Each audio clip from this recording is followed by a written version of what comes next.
Welcome back to my channel. My name is Dr. Anwar Youssef Dunbar, and this is Big Discussions 76, my original channel. First of all, please like this video, please share it, and please subscribe to my channel. If you want to donate something to the channel, that information is below in the description box. You can also leave a super thanks, and also please consider joining the Big Words LLC Newsletter. In addition to being a YouTube content creator, I'm also a writer working on my own book. And well, there we are.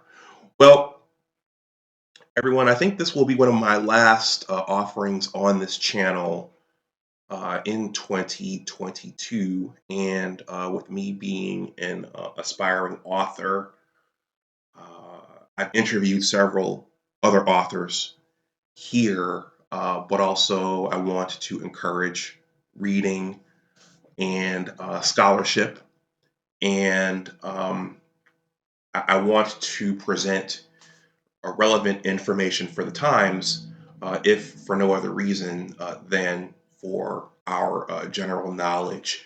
So I've become fascinated recently with the changes and the evolutions taking place in our country, whether it has to do with gender relations, or whether it has to do with technology, or whether it has to do with the changing economic landscape.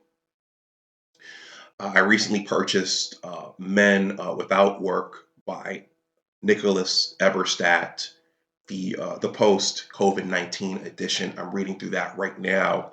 And one of the things that book talks about is the steady decrease in labor in the labor force participation for prime age working men. And according to the book, this has been happening since the 1960s, and we're below depression levels for workforce participation for these prime age working men. And so the question is why? We know that in terms of gender, we know that some of the dynamics have flipped so that women are playing a much larger role in the economy, and it has altered relationship dynamics in several significant ways. And so I read a passage months ago from The Richer Sex by Liza Mundy. I read several books at one time, and I've tried to pick this book back up during the holiday season, and I found a passage here that I thought was worth noting, and I thought was worth sharing with my subscriber base. And it's from the chapter entitled "Let Go" and "Lexapro." This passage is entitled "Women Can Be Competitive Too." So this, going to the theme of today's men being unprepared for uh, today's work environment, uh, and today's changing environment. I think this speaks to that, and it also speaks to some of the unintended and unforeseen adverse effects on the female side of the gender line. So this reads as follows. This is from chapter 15. I'm sorry, this is from chapter 6, Let Go and Lexapro. And I'm picking up on page 113. So this is about a page and a half. So I don't want to make this too long. But if you want to read the entire thing, you can always purchase a copy of this book for yourself. Okay. The airy room was a jobs bank operated by a statewide entity called Michigan Works, located on the 6th floor of a municipal building at the edge of the river. The room had a dozen or so computer terminals and a sweeping view of Sarnia, Ontario, across the water.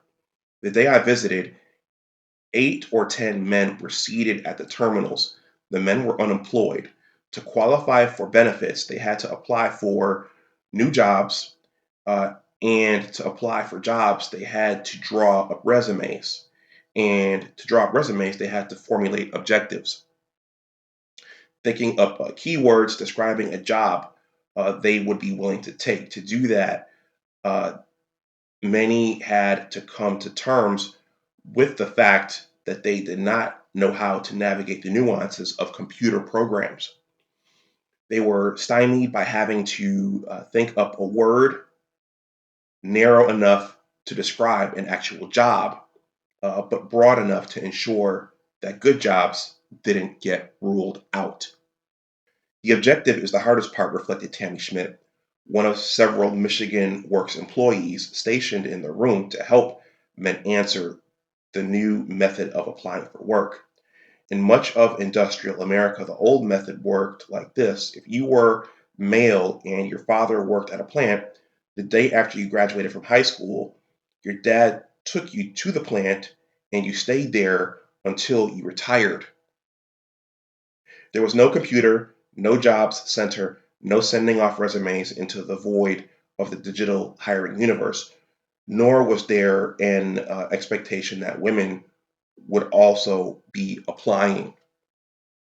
In the 1950s and 60s, when people were getting these jobs, women stayed at home, said one supervisor at the jobs bank. I grew up in suburban Detroit, where half the parents worked for GM and Chrysler. Most of the women stayed home, even in blue collar families. What you could see in this room were men stunned by the loss of those industrial and heavy labor jobs, which they often hated, but which gave their lives meaning and forged their adult identities. Now they were being escorted into the knowledge economy, only to find that women had traveled there before them and become familiar with the landscape and competent at the task. The men struggle more than the women with computers, Tammy observed, surveying the room for anybody who was floundering. It wasn't that the men were afraid of machines. To the contrary, most were skilled machinists. They could fix anything, but were unaccustomed to using a keyboard and a mouse. If it was considered more of a tool, it would seem more masculine, Tammy reflected. She bent to help a man with tattooed hands and a skinny ponytail that was braided in a curious way, not exactly braided, but differentiated with elastic hair ties. As she watched, the man with the tattooed hands formulated his objectives, typing in welding and machine work and factory work. At another terminal, a young man was assisted by a woman who appeared to be his mother or an aunt. He was so hesitant and took so long that the woman shoved him out of the way and began typing for him. All right, this is where we go, she said, typing in his skills. Concrete bridge work. The young man was wearing a t shirt that said, Safety is a team effort. At another terminal, a man had brought a woman along with him. Often the men came to the jobs bank flanked by women whom they jokingly referred to as my secretary or my moral support.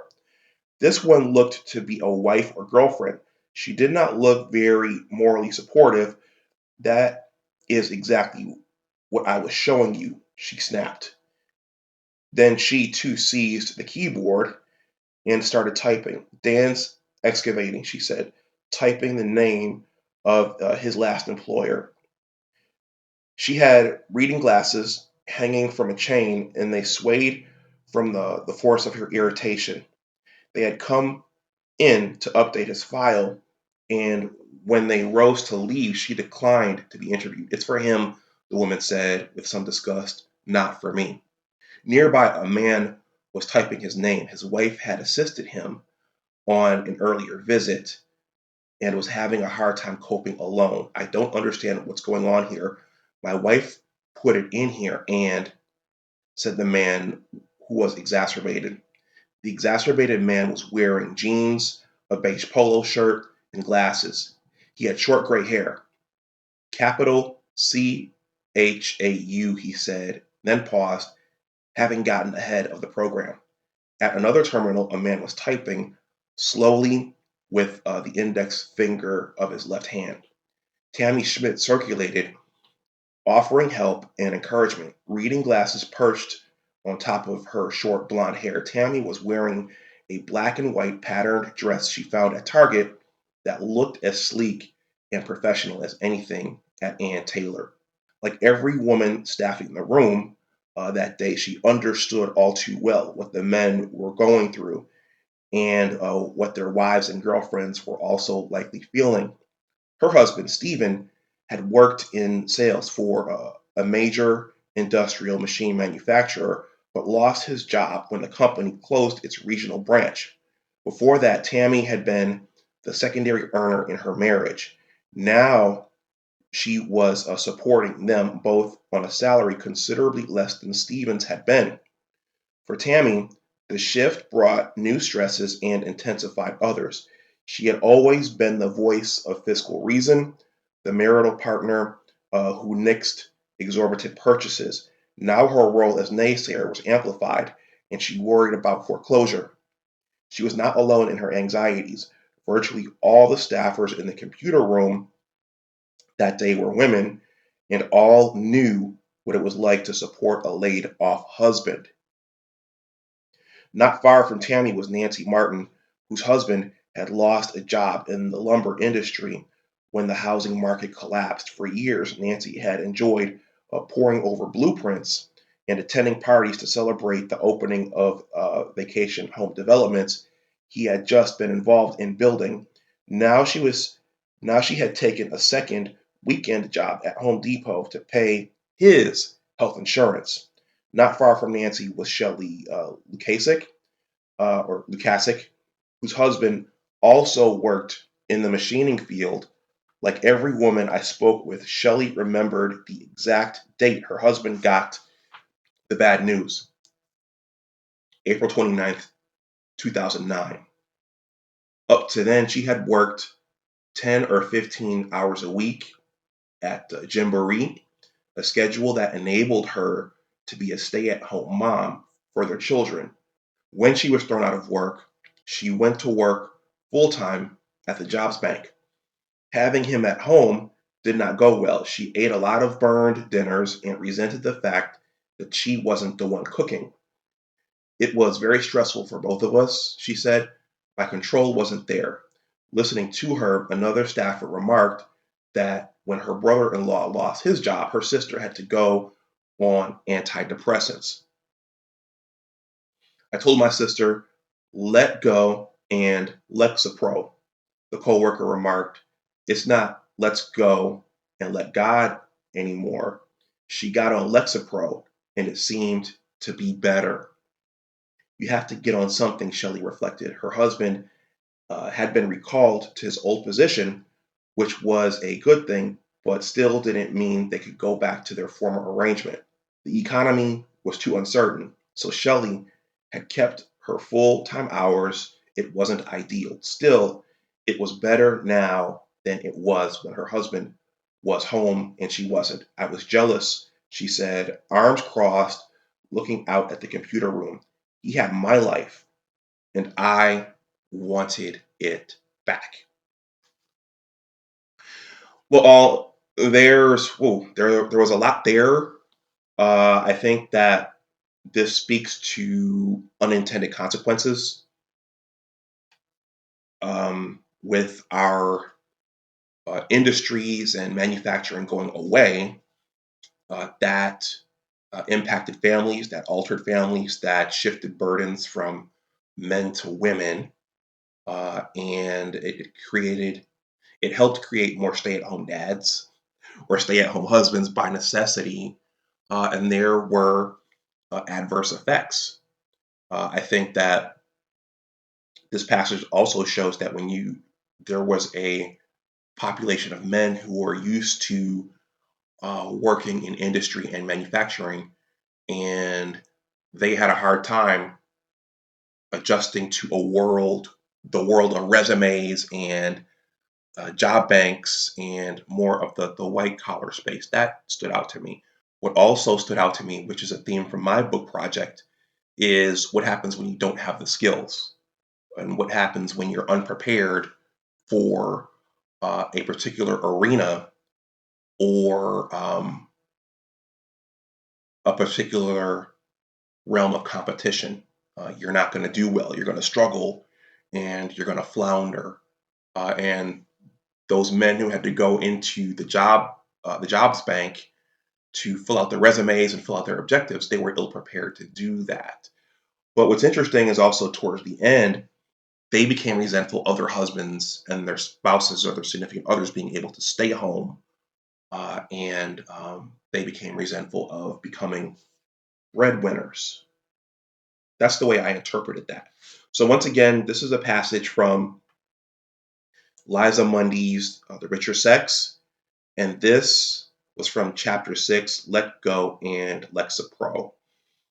Initially, when I read that title, Lexapro, well, initially when I read the title and I saw that Lexapro was in the title, I thought it was something like Lexa from Google, but it's actually a pharmaceutical. It's an antidepressant.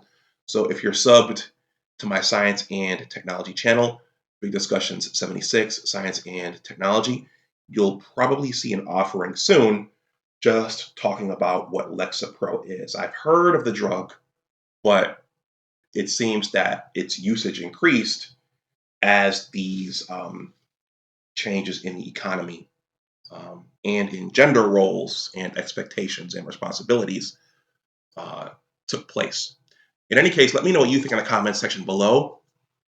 There's another passage I want to read from this chapter, and there will be more passages that I'll want to read from this chapter as I finish the book. I'm about halfway through right now. It's a really good book. There's a lot in here that explains our world right now, our altered world, our changed world. So this is a book I highly recommend for everyone. Please like, share, and subscribe if you want to donate to the channel. That information is below in the description box. You can also leave a super thanks. And also, please consider joining the Big Words LLC Newsletter. In addition to being a YouTube content creator, I'm also a writer with multiple blogs and working on my own book project. So with that, everyone, stay safe out there. And as always, remember that your attitude determines your altitude. And always try to do your best. Take care, and I'll talk to you the next time. Bye-bye.